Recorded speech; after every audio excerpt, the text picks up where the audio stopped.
Salam saudaraku yang Tuhan kasih. Mari kita memulai aktivitas di tahun baru ini dengan merenungkan satu kebenaran firman Tuhan dari Yeskiel 36 ayat 26. Yeskiel pasal 36 ayat 26. Melalui kebenaran dari firman Tuhan, kita akan mempelajari satu tema, yaitu hati yang baru. Saudaraku yang Tuhan kasih, perikop hati yang baru di sini berbicara tentang kelahiran baru. Kelahiran baru berarti setiap kita yang berdosa, kita perlu bertobat dan lahir baru. Pentobatan pertama kita adalah pentobatan yang dikerjakan oleh Roh Kudus, sehingga Roh Kudus akan memeteraikan kita sebagai milik Allah. Selanjutnya Roh Kudus akan memperbarui hati dan pikiran kita, sehingga kita mengetahui mana kehendak Allah dan mana yang bukan kehendak Allah. Hati yang baru menjanjikan kita mau melakukan kehendak Allah. Bagaimana dengan roh yang baru? Roh yang baru berbicara tentang kepenuhan Roh Kudus. Seperti yang diungkapkan oleh kitab Yeskiel 36 ayat 27. Rohku akan kuberikan diam di dalam hatimu, dan aku akan membuat kamu hidup menurut segala ketetapanku dan tetap berpegang pada peraturan-peraturanku dan melakukannya. Ayat ini berbicara bahwa roh kita menjadi baru apabila kita mengalami baptisan dari Roh Kudus. Hati dan roh yang baru akan menjadikan kita hidup menurut ketetapan Allah. Di sini berarti kita berpegang pada peraturan Allah dan mau melakukannya. Kita mampu untuk melakukannya karena Roh Kudus akan menuntun setiap kita di dalam seluruh kebenaran Allah. Saudaraku yang Tuhan kasih, memasuki tahun baru ini, janji Tuhan bagi kita masih berlaku.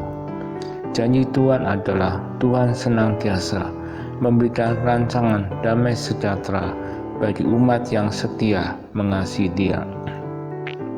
Ketika kita berbalik dari kejahatan yang kita lakukan dan mau bertobat, maka Tuhan akan memberikan hati dan roh yang baru.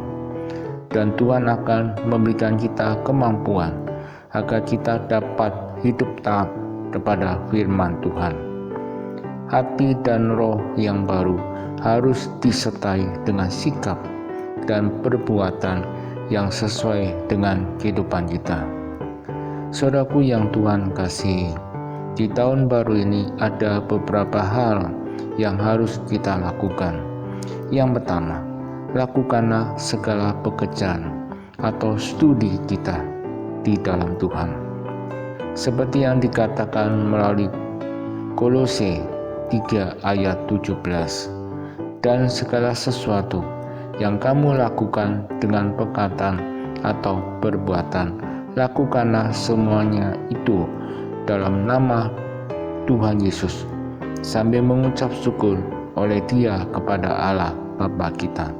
Saudaraku yang Tuhan kasih, firman Tuhan memberitahukan kepada kita bahwa kita harus ingat akan Tuhan dalam setiap perbuatan kita dimanapun kita berada.